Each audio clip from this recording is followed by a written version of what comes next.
할렐루야. 아멘. 옆에 분하고 한번 인사합시다. 잘 오셨습니다. 잘 오셨습니다. 우리 한 번 더 인사합시다. 당신에게 좋은 일이 시작되었습니다. 당신에게 좋은 일이 시작되었습니다. 제목을 한번 같이 읽어보겠습니다. 섬김의 균형을 가르쳐주신 예수님. 섬김의 균형을 가르쳐주신 예수님. 아멘. 성령 하나님께서 각 사람의 믿음의 분량대로 은사를 주셨습니다. 은사의 목적은 성도와 개인, 교회를 유익하게 하려 하심이라 말합니다.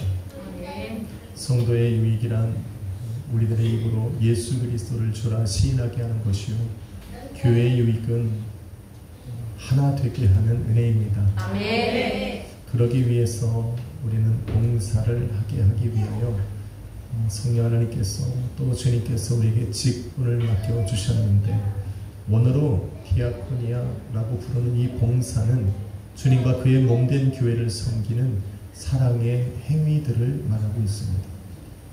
주님을 섬기는 가장 큰 사랑의 행위는 예배입니다. 아멘. 선포된 말씀을 따라 살아가는 것이 바로 봉사입니다. 아멘. 이런 봉사의 행위는 보이는 일의 섬김과 보이지 않는 일의 섬김으로 구분합니다. 보이는 일의 섬김이라고 하는 것은 세상을 향한 구제요, 남을 대접하며 먹을 것과 마실 것을 나누어 주는 것을 의미합니다. 반면에 보이지 않는 일의 섬김은 영적인 일로서 예배를 드리고 주님의 몸된 교회를 섬기고 주님의 말씀에 순종을 드리는 것을 의미합니다. 무엇보다 무엇이 중요할까? 라고 이야기하기 전에 둘 사이의 균형을 유지하는 것이 굉장히 중요합니다. 예수님은 본문에서 마르다와 마리아를 통해서 봉사의 균형을 유지하는 방법을 알려주고 계시는 겁니다. 그 방법은 바로 행위의 우선순위입니다. 첫 번째로 마르다가 보인 섬김의 행위가 있습니다. 마르다가 보여준 섬김의 행위는 바로 보이는 일의 섬김입니다. 마르다는 여주인을 뜻하는 그 마르라고 하는 원어에서 파생되었습니다. 그 집의 여주인이라는 겁니다.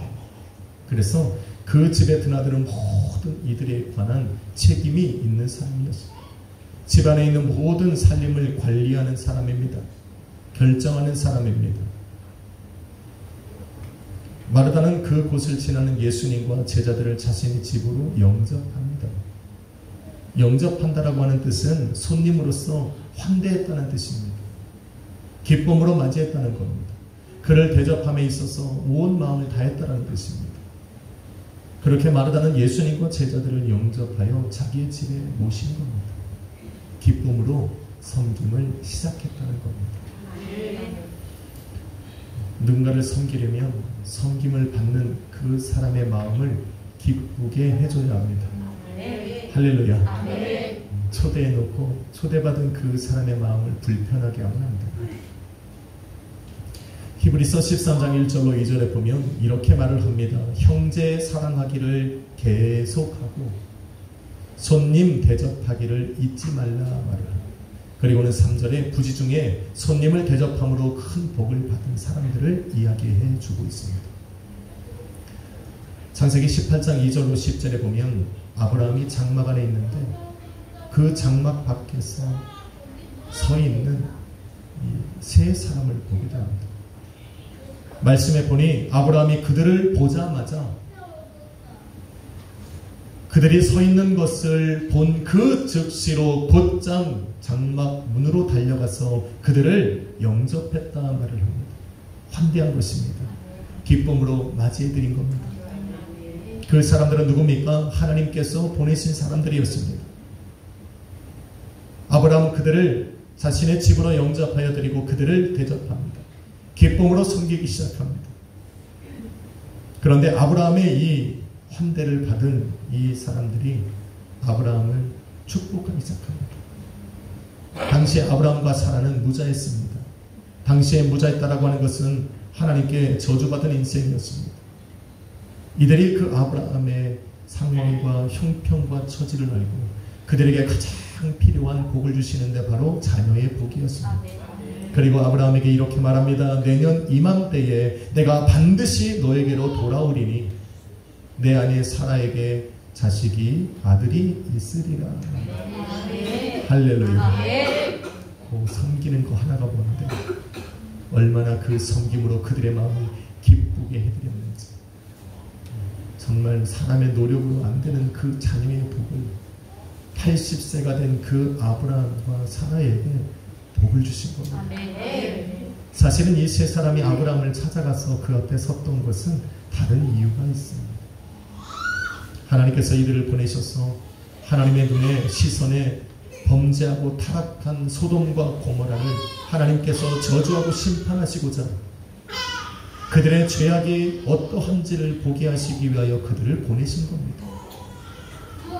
여러분, 소돔이 어떤 땅입니까? 아브라함의 조카 롯이 그의 가족이 사는 곳입니다. 만일 소돔이 하나님의 심판을 받아서 멸망한다면 그 안에 살아가는 롯도 그의 가족도 그가 가진 모든 것들도 다 무너지고 말 것입니다. 죽임을 당할 것입니다. 그래서 아브라함이 이 말을 듣고 나서 그들에게 간청합니다. 하나님의 진노와 심판 중에 자신의 조카 롯과 그의 가족을 구원해달라는 겁니다. 아브라함에게 대접을 받고 영접을 받은 이들이 아브라함의 간청을 들어 그 소돔 땅을 멸하실 때에 롯과 그의 가족을 구원받을 수 있는 기회를 줍니다. 할렐루야. 그 대접한 것 하나를 생명과 바꾼 겁니다.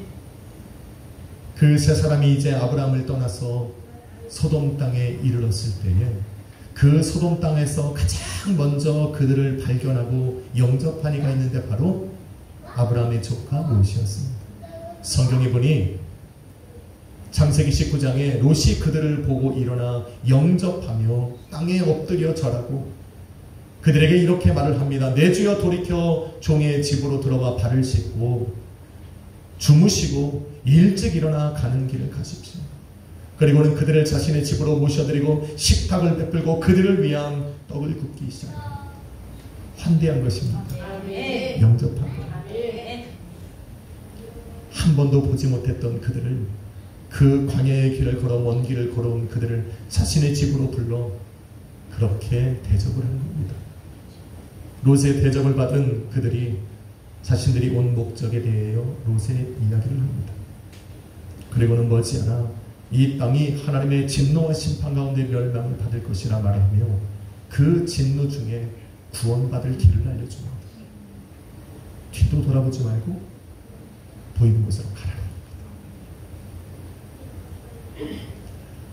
이렇게 자그마한 하나의 환대와 영접이 자신의 생명뿐만 아니라 온 가족의 생명을 구하고 하나님의 진노 중에 구원받는 기회를 얻게 되는 것입니다. 한번 인사합시다. 잘 대접합시다. 잘 대접합시다. 오늘부터 이제 아무나 불러드리는 거. 오시오. 손님을 영접하고 섬김으로 인해서 자신과 자신의 가족의 생명을 건진 이가 성경에는 또 나옵니다. 여호수아 6장에 보면 여리고 성에 사는 기생 라합이라는 여인이 있습니다. 하나님께서 이스라엘 민족을 약속한 땅 가나안으로 들어가기 위해서 그들을 가로막고 있던 여리고 성을 무너뜨리시기로 결정합니다. 그래서 그때가 되어서 하나님께서 그 여리고 성을 무너뜨리려 하실 때 여호수아가 2명의 사람을 여리고 성으로 보냅니다. 그리고 그들에게 이르기를 너희는 여리고 성에 들어가면 그곳에 사는 기생 라합을 찾아가라. 그리고 하나님께서 여리고 성을 곧 멸망시킬 것이니 그와 그의 가족과 형제와 그에게 속한 모든 것을 성 밖으로 나가게 하고 그뿐 아니라 그의 친척들도 다 이끌어 성 밖으로 나아가게 하여 생명을 구해주어라 명령합니다. 할렐루야. 아멘. 여호수아와 상관없는 사람입니다. 하나님의 백성들도 아닙니다. 그렇다고 직장이 떳떳해서 사람들에게 존경과 또 명성을 얻은 일도 아닙니다. 그런데 여호수아가 왜 그 기생 라합을 또 그의 가족과 친척과 형제 자매를 그가 가진 모든 것들을 하나님의 진노와 심판 중에서 구원해 내었냐면 오래전에 모세가 이스라엘 민족을 이끌고 이 가나안 땅으로 들어가기에 앞서 여리고 성으로 또 그 가나안 땅으로 12명의 정탐꾼을 보냈을 때 그 12명 중에 한 명이었던 여호수아가 그 땅을 정탐하다가 그들에게 발각이 됩니다. 생명의 위기에 처한 그가 궁지에 몰려 있을 때 이 기생 라합이 그 여호수아를 자신의 집으로 불러들여 그를 영접하고 환대하며 그를 숨겨줍니다. 자신의 생명을 걸고 여호수아를 건져내줍니다. 그리고는 여호수아에게 이렇게 당부합니다. 하나님께서 이 땅을 당신의 소유 삼으실 때 나를 기억해달라. 할렐루야. 그리고 수년이 지났어요. 기생 라합조차 그때가 언제인지는 알지 못하고 잊었을 수 있으나 여호수아는 기억하고 있었어요. 그래서 그때가 되고 하나님의 진노와 심판이 여리고성에 임할 때에 여호수아는 그 기생 라합을 그 간청함을 기억하고 그에게로 사람을 보내 생명을 건져낸 겁니다. 할렐루야. 이 한 번의 대접함이 무엇입니까? 자신의 생명을 살리고 가족의 생명을 살리고 지금까지 자신이 쌓아왔던 그것을 지키는 것에 대한 기회를 제공하고 있는 겁니다.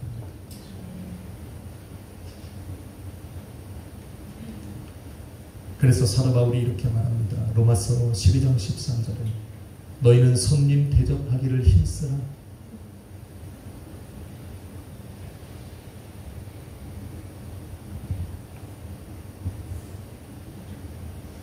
신약에서도 자신의 집에 찾아온 이들을 기쁨으로 영접하고 환대함으로 큰 은혜와 복을 받은 사람들이 나옵니다. 누가복음 10장에 보면 예수님께서 70인의 제자들을 보내시면서 이렇게 말합니다. 너희가 한 집에 들어가 가장 먼저 해야 할 말은 이 집이 평안하뇨 라고 합니다. 그런데 만일 그 집안에 평안을 받을 만한 사람이 있으면 그들이 평안을 받을 것이라고 합니다. 그 평안을 받을 만한 사람에 관해서 설명하시기를 너희를 용접하여 그 집에 유하게 하고 먹을 것과 마실 것을 내어주는 이가 바로 그들이다. 이렇게 너희는 그 집에 들어가서 평안을 빌고 그들에게 아픈 자가 있으면 치료해주고 너희 가운데 하나님의 나라가 가까이 왔음을 알게 해주어라 라고 명령합니다. 축복입니다. 이 엄청난 복을 그 한 번의 환대를 통해서 받게 되는 것입니다. 잘 대접해야 돼요. 목사님만 사역자들만 잘 대접하는 게 아니라 나를 위해 기도하는 사람들, 나를 찾아온 사람들을 위해서 영접해주고 대접해줘야 합니다. 할렐루야.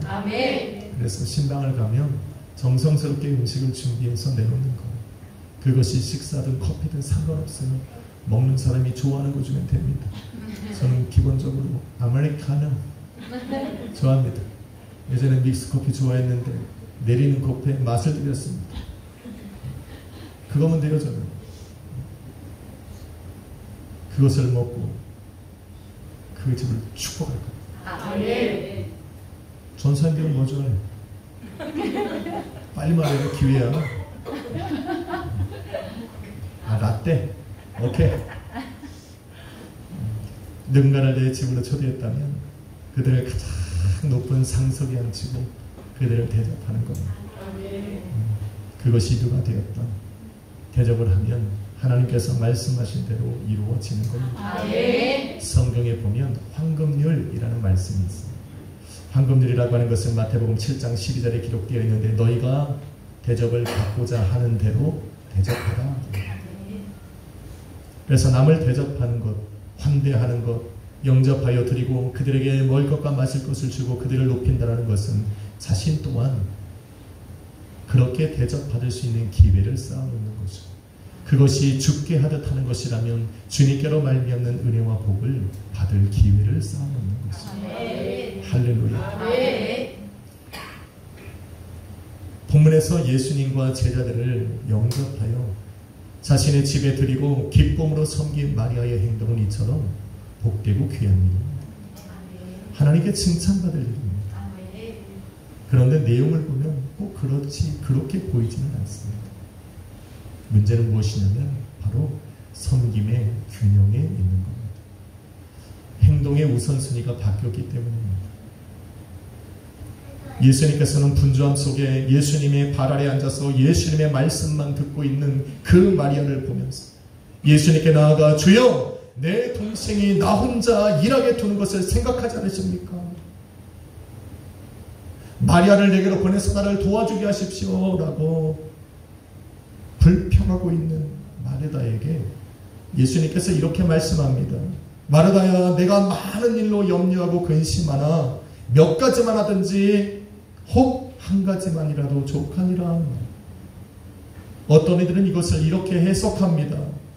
예수님께서 마르다의 일을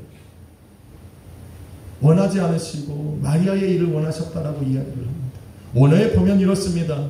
염려하고 근심한다라고 하는 것은 염려하고 근심하여 큰 소란을 피웠다라는 겁니다. 밖에 나가서 음식을 준비하다가 말고 그 분주한 마음으로 와서 예수님과 모여있는 그 사람들 앞에서 큰 소리치며 얘기했다라는 이야기입니다.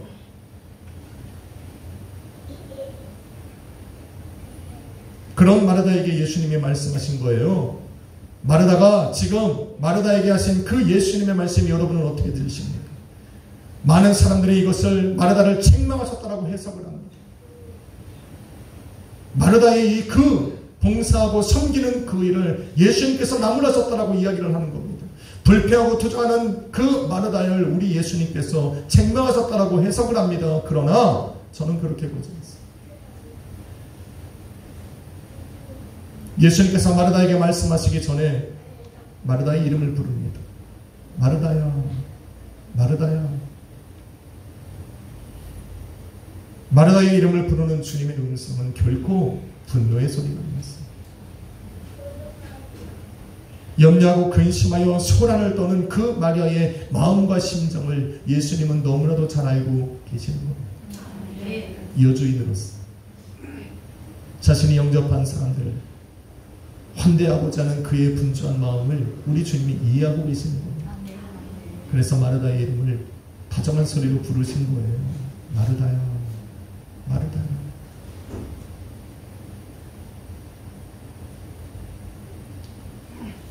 오래전에 이 부드러운 음성을 들었던 이가 있습니다.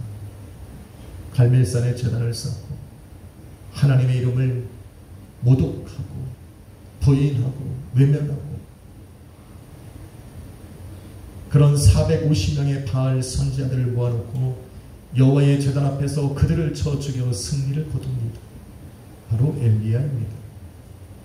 그렇게 큰 승리를 거둬서 이제 여호와의 이름이 그 땅 가운데에 유일하신 하나님으로 선포되는가 했는데 그 소식을 들었던 그 땅을 다스리는 이세벨이 자신을 죽인다는 소문을 듣게 됩니다.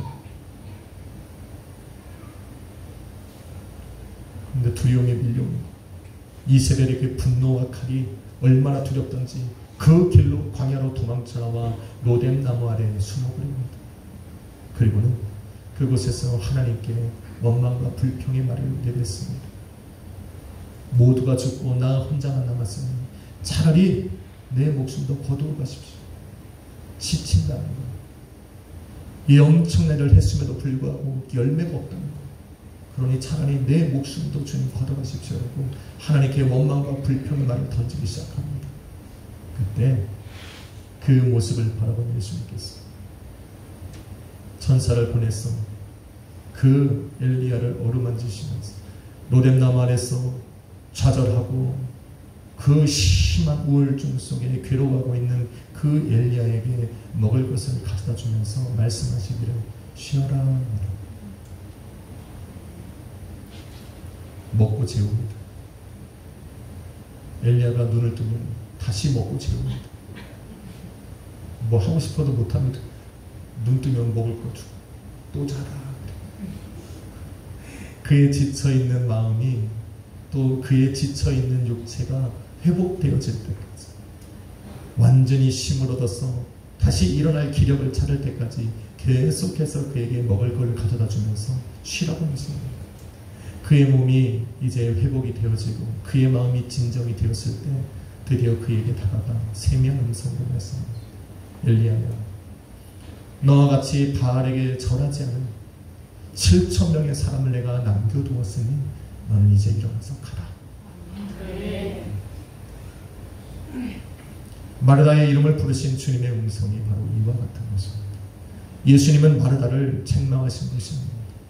마르다의 지친 몸과 마음에 쉼을 주시고자 또 힘을 얻게 하시고자 마르다의 이름을 부르신 거예요. 그리고는 그 음성을 들은 마리아는 성경에 보니 더 이상 예수님께 불평의 말을 하지 않았습니다. 염려하고 근심으로 소란을 떨었던 그 마르다가 더 이상 소란을 피우지 않습니다. 염려했다는 말이 없습니다. 근심했다는 말이 기록되어 있지 않습니다. 그의 영혼과 마음이 회복되어졌음입니다. 그렇게 회복되어진 마르다에게 드디어 섬김의 균형, 봉사의 균형, 예수님을 향한 그 사랑의 행위의 균형을 잡는 방법을 알려주십니다. 그 방법이라는 것은 바로 마리아가 보여준 행위입니다. 주님 발 아래 앉아 주의 말씀을 먼저 듣는 겁니다. 아멘. 할렐루야. 아멘. 저희도 예배가 끝나면 권사님들이 가서 식사 준비를 합니다. 항상 국수를 하셨는데 요즘에는 밥이 나오잖아요. 그죠? 왜 그런지 아세요? 뭐 주는 대로 먹는 거죠. 불평했다가는 까딱 잘못하면 네가 해 그럴 거예요. 근데 왜 국수를 하는가 들어보니 국수가 뿜다는 거예요. 요즘에는 예배가 끝나고 나면 성경을 읽는데 시간이 지체되면 국수는 다 불어버립니다. 그렇다고 말씀 읽는 걸 포기할 수는 없잖아요. 아멘. 할렐루야. 아멘. 그래서 말씀도 듣고 식사도 준비하고 아멘. 그래서 밥하는 거예요. 똑똑한 거예요. 할렐루야. 아멘. 지혜롭습니다. 아멘. 몇 가지가 다 필요한 건 아니에요. 말씀도 필요하고 식사를 준비하고 섬기는 것도 중요한데 우선적으로 해야 할 것은 말씀을 읽고 듣는 것이라는 것을 아멘. 알았기 때문에 아멘. 포기하지 않는 거예요. 한 가지도 놓치고 싶지 않습니다. 말씀을 듣고 배우는 것을 우선적으로 선택한 겁니다. 그래서 그런지 마르다처럼 불평하지 않아요. 염려하고 근심하잖아요. 예전에 국수할 때는 조금만 길어지면 여러분 아시죠? 문 똑똑 뚫기고 불면 욕먹으니까 빨리 오라는 끝내라는 거예요. 근데 요즘엔 그렇지 않습니다. 소란이 없습니다. 이렇게 말씀에 비추어서 섬기면 여러분 소란을 합니다. 교회에서 요란 떠는 사람들 보면 다 그래요. 안에 말씀이 없어요. 뭐 하나 맡겨놓으면 혼자 일 다 하는 것 같아요. 뭐 전사님들을 이야기하는 거예요. 저분들은 말씀에 비추어서 항상 은혜로 하시는 분들. 예수님은 당신의 발 앞에 앉아 말씀을 듣는 마리아의 행동을 참 섬김이라 인정해 주셨습니다. 좋은 것이라 말씀하셨습니다. 주님의 발 앞에 앉아 말씀을 듣는 것이 왜 섬김입니까? 이것이 왜 먼저 선택해야 할 우선순위의 섬김이고 주님의 발 앞에 앉아 말씀을 듣던 마리아에게는 정말 섬김의 균형이 있는 겁니까? 라는 질문을 하게 됩니다. 마리아가 주님의 발 앞에 앉아 말씀을 들었다는 것은 제자들이 자신을 가르쳐주는 스승의 가장 가까운 곳에 앉아서 가르침과 교훈을 받는 것을 의미합니다. 동일한 의미입니다. 다시 말해 지금 마리아는 예수님께로부터 나오는 그 진리의 말씀을 하나도 빼앗기지 않으려는 그 열심을 내고 있습니다. 밖에서는 잔치 준비에 식사 준비에 분주한 소리가 들리고 마르다의 소리가 들리지만 이것을 포기할 수가 없는 거예요. 왜? 알고 싶은 거예요. 주님이 받으시고자 하는 섬김을 배우고 싶은 거예요. 주님이 원하시는 일이 무엇인지를 배우고 싶은 거예요. 종이 주인을 섬기는 가장 좋은 방법은 주인이 말씀하신 대로 하는 거예요. 주님의 마음을 알고 행하는 거예요. 마르다는 지금 말씀만 듣는 것이 아니라 그 말씀하심 속에서 예수님께서 바라시는 진정한 섬김이 무엇인지를 찾고 있는 겁니다. 예수님을 위한 진정한 섬김이 어떤 모습으로 나타나야 하는지, 예수님을 향한 그 사랑의 행위가 어떠한 방법으로 행해져야 하는지를 지금 배우고 있는 겁니다. 그리고 나서 예수님에게 섬김을 드립니다. 본문에 보면 그 말씀을 듣더니 라고 할 때 그 듣더니는 영어로 listening입니다. 현재 분사입니다. 계속 되어지는 진행의 의미입니다. 마리아는 마르다가 그 어떤 소리를 해도 지금 예수님의 발 앞에 앉아서 그 말씀 듣기를 계속하고 있는 겁니다. 주님의 말씀은 계속 들려져야 합니다. 내가 이 땅에 사는 날 동안 예수 그리스도를 섬기고 교회를 섬기고 성도를 섬기고 내 남편과 아내를 섬기고 자녀를 섬기고 부모를 섬기는 데 있어서 그 말씀은 계속하여 들려져야 합니다. 그 말씀이 나로 진정한 섬김에 이르게 할 때까지 그 말씀은 계속 들려져야 합니다. 예수님의 발 앞에 앉아서 말씀을 듣던 마리아가 드디어 진정한 섬김이 무엇인지를 깨닫게 됩니다. 그리고 섬김을 드립니다. 어떤 섬김입니까? 요한복음 12장에 보면 죽었던 나사로를 살린 사건이 나옵니다. 나사로야 나오라, 이 일이에요.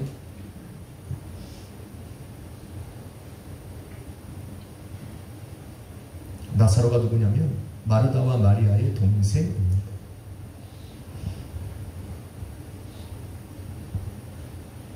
나사로가 죽었다는 소식을 듣고 예수님께서 그들이 머무는 집으로 가서 나사로를 살려냅니다. 엄청난 기적입니다. 제가 고등학교 때 은혜를 받았어요. 이 성경책을 손에서 떼어놓을 수가 없어요. 말씀을 창세기부터 요한계시록까지 있는데 며칠 걸리지도 않을 정도로 눈을 뗄 수가 없습니다. 우리 부모님 내가 공부하는 줄 아는데 사실은 공부하는 게 아니에요. 말씀에 미친 거예요. 예수에 꽂힌 거예요. 성령을 받으니까 말씀이 막 살아 역사하는 거예요. 말씀 속에 하시는 모든 말씀들이 막 내게 하시는 말씀이고, 이러한 말씀에서 기록된 사건들이 내 삶에 진짜 일어날 것 같은 거예요. 막 믿어지는 역사가 일어나는 거예요. 그래서 가끔 걸어가다가, 예전에는 다 산길로 걸어가고 무덤가로 걸어가고 학교 가고 그랬어요. 무덤 앞을 지나가면 일어나라 할 정도로 있었어요. 여러분은 미쳤다고 하겠지만 제가 솔직히 고백하는 거 그런 적도 많아요. 아무도 반응이 없더라고요. 그래서 난 예수가 되기를 포기했습니다. 그러니까 목회가 된 거지. 아니었으면 이단 됐을 거예요. 무덤을 싹 열고 누군가 나왔다면 저는 이 자리에 안 있을 겁니다. 그런 무의미한 역사를 우리 하나님 많이 느끼시는 분들, 그 엄청난 기적의 역사를 그들은 체험합니다. 얼마나 기적 같은 일입니까? 내가 사랑하는 부모도 없는 그 동생을, 그렇게 길렀던 그 막내 아들 동생을, 예수님께서 죽었던 내 동생을 살리셨는데 얼마나 기쁩니까? 그 엄청난 기적의 현장 속에서 성경을 들여다보니 마르다는 그날도 잔치에 분주하더라는 거예요. 동생을 살린 예수님과 제자들과 살아난 동생을 보기 위해서 모여든 사람들을 위한 잔치를 준비하는 데에 분주했더라 이야기를 합니다. 그런데 그 옆에 보니 마르다가 있어요. 더 이상 마리아는 예수님의 발 앞에 앉아 그의 말씀을 듣고 있지 않습니다. 기적을 베푸신 그 예수 그리스도, 자신에게 말씀을 주어서 참된 섬김이 무엇인지를 알려주신 예수님께 망설이지 않고 섬김을 보여주시는데, 자신이 지금까지 살아오면서 자신의 미래를 위해, 내일을 위해, 장래를 위해 준비했던 그 귀하고 비싼 순전한 향유 한 나드 한 근을 가져다가 예수 그리스도의 발에 붓고 자신의 머리를 숙여, 허리를 숙여 그 머리로 그 발을 씻기는 온전한 섬김을 드리기 시작합니다. 여러분, 섬김은 나를 가장 낮추고 섬김을 받는 그 사람을 가장 높은 곳에 드릴 때 온전한 섬김이 나옵니다. 마르다도 자신의 시간을 드리고 몸을 드리고 정성을 드리고 열심을 드리고 자기의 가진 모든 것을 드려서 예수님을 섬겼지만, 마르다는 자신의 모든 것을 드립니다. 심지어는 그 자신의 마음도 예수 그리스도 앞에 가장 낮은 자리에 두고 예수를 가장 높은 곳에 올렸습니다. 당시만 해도 예수님은 많은 사람들에게 존경을 받는 사람은 아니었어요. 그런데 마리아가 그 모여든 많은 사람들 앞에서 예수 그리스도 하나님의 아들, 기적을 행하시는 나의 주 나의 하나님으로 높이고 있는 섬김의 시작을 한 겁니다. 이 섬김이 어디서부터 나옵니까? 바로 예수 그리스도의 발 앞에 앉아 그의 말씀을 들었기 때문입니다. 예수님은 마리아의 이 섬김의 행위가 곧 있으면 십자가 위에서 대속의 피를 흘려 죽으셔야 할 자신의 장례를 준비한 것이라 이야기합니다. 그리고 거기에 있는 모이는 사람들에게 너희는 기억해라. 다시 말해 그 십자가 위에 흘리신 대속의 피로 말미암아 구원 얻고 죄사함 얻은 당신의 자녀와 백성들이 예수님을 섬기고자 할 때 가장 먼저 기억해야 할 것이 바로 이 섬김이라는 말입니다. 그런데 이 일을 두고 제자들이 마리아를 비난합니다. 특히 가룟 유다는 맹비난을 받았어요. 그 비싼 것을 왜 헛된 곳에 낭비하느냐고 책망합니다. 그리고는 그러한 일을 행하는 마리아를 칭찬하시는 예수님에게 돈을 받습니다. 돈을 냅니다. 그리고는 그때로부터 시작해서 예수님을 팔 마음을 얻는 겁니다. 육신쟁이라는 저 비싼 것을 자기를 위해 했다고 칭찬하는 그 예수님의 모습이 꼴보기십니다. 때로는 보이지 않는 일로 섬기는 사람들은 보이는 것만 따르는 세상적인 사람들에게 비난과 책망의 소리를 듣습니다. 합리적으로 생각하면 그렇습니다. 야, 삶이 힘들고 어려운데 일을 해야지 예배가 뭐냐. 기도할 시간에 나가서 한 푼이라도 더 벌어라. 이런 얘기를 많이 듣습니다. 그렇게 하면 야 누가 너한테 돈 주냐? 떡을 주냐? 여러분은 이 소리 안 듣잖아요. 안 하니까. 인사합시다. 기도합시다. 아니 해. 안 하려고 맘 먹고 하지 말고 다시 한번 합시다. 말씀을 들읍시다. 말씀을 들읍시다. 기도합시다. 기도합시다. 그런 비난과 책망의 소리 안 들으려고 기도 안 하시면 안 돼요. 영적인 원리를 아는 이들은 영적인 것을 우선 선택할 줄 압니다. 그들이 말씀을 듣고 예배를 드리고 기도를 한다라고 하는 것은 그것을 받으시는 예수님의 능력을 알기 때문입니다. 자신의 모든 것을 예수 그리스도의 발 앞에 내려놓았던 그 마리아는 그 일을 받으시기에 합당한 분이시라는 걸 알기 때문에 그래요. 그보다 더 귀하신 분이 예수라는 것을 알기 때문에 그렇습니다.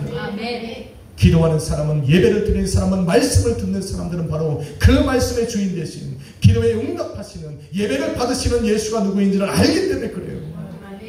말씀으로 세상을 창조하시고 없는 것을 있는 것처럼 부르시는 그 하나님께서 내 삶을 어떻게 만들어 가실지를 아시는 분이기 때문에 예수 앞에 나와서 예배하는 걸 우선으로 선택합니다. 예수님의 말씀에 순종하기를 먼저 하는 겁니다. 예수 그리스도 앞에 나와 기도하는 것을 세상에 그 어떤 일을 해야 하는 것보다 우선되게 하는 이유가 바로 여기 있는 겁니다. 우리는 예수님을 압니다. 그 이름의 능력이 있음을 압니다. 예수님의 능력이 우리의 삶을 변화시킴을 압니다. 그래서 그렇게 하는 거예요. 그러기에 말씀을 듣는 이들은 주저함이 없습니다.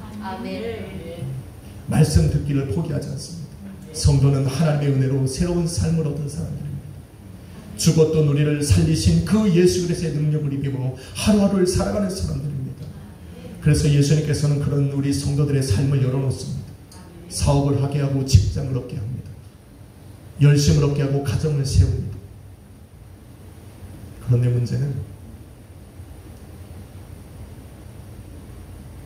문제가 아니라 성도는 주님께서 열어놓으신 이것을 최선을 다해 살아가는 것이 중요합니다. 학생은 공부를 해야 됩니다. 하나님께서 사업장을 열으시면 사업에 최선을 다해야 됩니다. 흥망성쇠는 하나님께 맡기고 내게 주어지신 것에 최선을 다하고 노력해야 됩니다. 열심을 해야 됩니다. 이게 바로 우리의 길을 열어놓으신, 우리에게 하루를 허락하신 주님을 섬기는 방법입니다. 그런데 이것으로 완전한 섬김이라 말합니다. 십자가에서 죽으신 예수님의 장례를 위해 자신이 모아뒀던 모든 것을 예수 그리스도의 발을 씻긴 것 마리아처럼 성도는 하루하루의 나의 삶을 최선을 다해 살아가는 것도 섬김이지만 다시 오실 우리 주님을 기다리고 예비하고 준비하는 것도 성도의 섬김입니다. 아멘. 보이지 않는 예수님의 장례를 위해 지금 섬김을 드린 것처럼 보이지 않는 예수 그리스도의 다시 오심을 위해 준비하며 살아가는 것이야말로 성도가 드려야 할 온전한 섬김입니다. 아멘. 이 마음을 놓쳐서 합니다. 그래서 주님께서 내게 펼쳐놓으신 하루의 삶을 통해 삶 때문에 내가 정말 주님께 드려야 할 말씀의 자리요 예배 자리요 기도의 섬김을 포기해서는 안 됩니다. 빼앗겨서는 안 됩니다. 그 말씀이 우선되어져야 나머지 것이 유효한 거예요. 그것이 바로 섬김의 균형을 이루는 방법입니다. 대접하지 말라는 것이 아닙니다. 내 삶에 주어진 것을 최선을 다해서 살지 말라는 것이 아닙니다. 포기하라는 것이 아닙니다. 그 균형을 잃어버리면 모든 것이 무너집니다. 보이는 것을 섬길 줄 안다면, 섬기길 원한다면 보이지 않는 영적인 섬김을 먼저 드려야 됩니다. 그 섬김은 바로 말씀으로부터 시작되어집니다.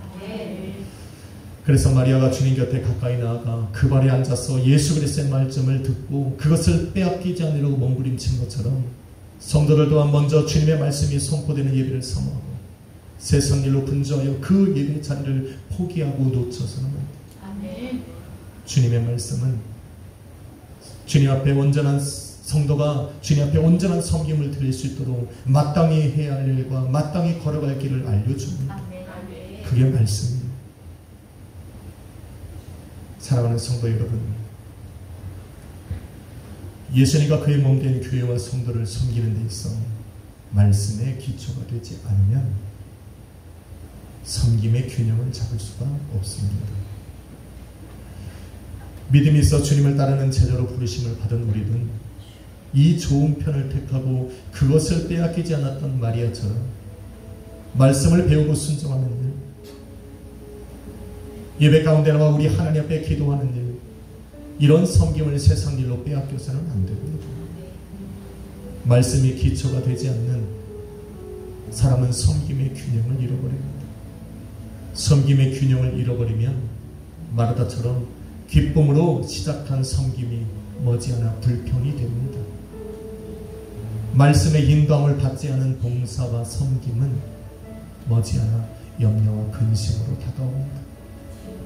그의 삶은 분주하고 그의 삶에는 소란할 뿐입니다.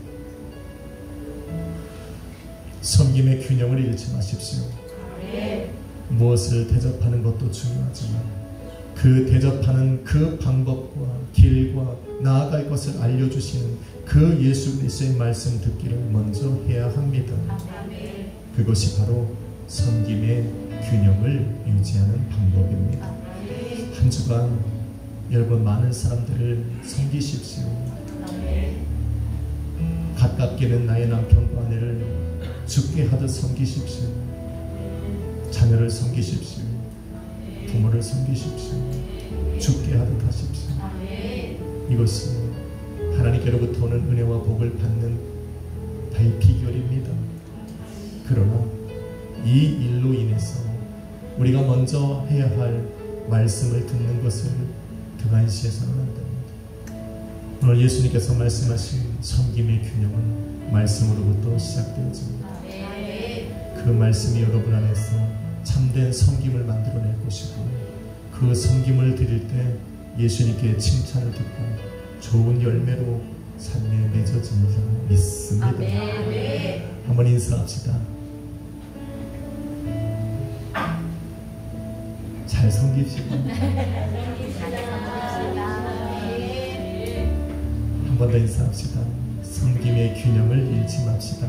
섬김의 균형을 잃지 맙시다. 그 균형을 오늘 말씀을 들은 여러분의 삶에 말씀이 인도해 가실 겁니다. 온전한 이 말씀의 인도함을 받아 주님 기뻐하시는 온전한 봉사와 섬김을 드리는 복된 선배님들 되시기를 주님의 이름으로 축원합니다. 기도하겠습니다. 거룩하신 아버지 하나님 감사합니다. 작은 일에 섬기든 큰 일로 섬기든 주님을 기쁘시게 드리는 섬김이 되게 하여 주옵소서. 이 땅에서만 끝나는 섬김이 아닌 하나님 나라에 기억되고 하나님께 기억되어지는 섬김이 되게 하여 주옵소서. 그 나라에 이를 때 주님께 칭찬받는 섬김이 될 수 있도록 우리가 나아가게 하여 주옵소서. 그러기 위해 마리아처럼 예수 그리스도의 발 앞에 앉아 말씀을 듣고 그것을 빼앗기지 않으려 했던 마리아처럼 하나님 우리에게 말씀이 들려지는 예배의 자리를 놓치지 않게 하여 주옵소서. 하나님 주님께 온전한 섬김을 드리고자 기도하는 것을 잊지 않게 하여 주옵소서. 감사합니다. 주님, 한 주간 우리 성도들 많은 사람을 대접할 수 있는 기회를 열어주시고 그 기회를 통해 주님께서 예비하신 복이 인생과 가정 가운데 또 하는 범사 위에 임하게 하여 주옵소서. 무엇보다 예배에 승리하게 하시고 예배를 통하여 주님을 온전히 섬기는 복된 가정들 되게 하여 주옵소서. 예수 그리스도의 귀하신 이름으로 기도했습니다. 우리 찬양 한번 드려볼까 합니다. 당신의 그 섬김이 전국에서 해같이 빛나니 당신의 그 영소이 전국에서 해같이 빛나니 당신의 그 믿음이 전국에서 해같이 빛나니 당신의 그 충성이 전국에서 해같이 빛나니 주님이 기억하시며 족하니 예수님 사랑으로 가득한 모습 전사도 흠모하는 아름다운 이곳을 전국에서 해같이 빛나니 당신의 그 순종이 전국에서 해같이 빛나니 당신의 그 사랑이 전국에서 해같이 빛나니 당신의 그 찬송이 당신의 그 찬송이 전국에서 해같이 빛나니 당신의 그 헌신이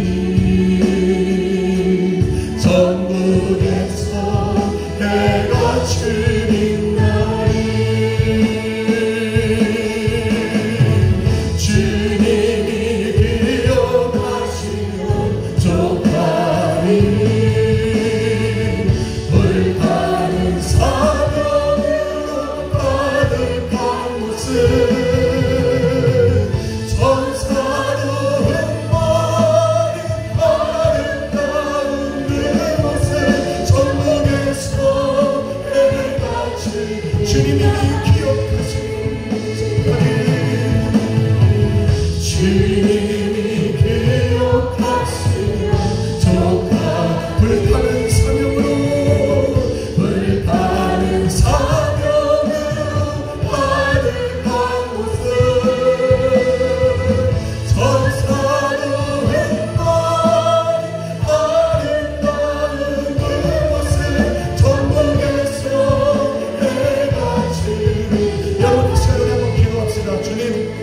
하지만 주님을 온전히 섬기기를 원합니다.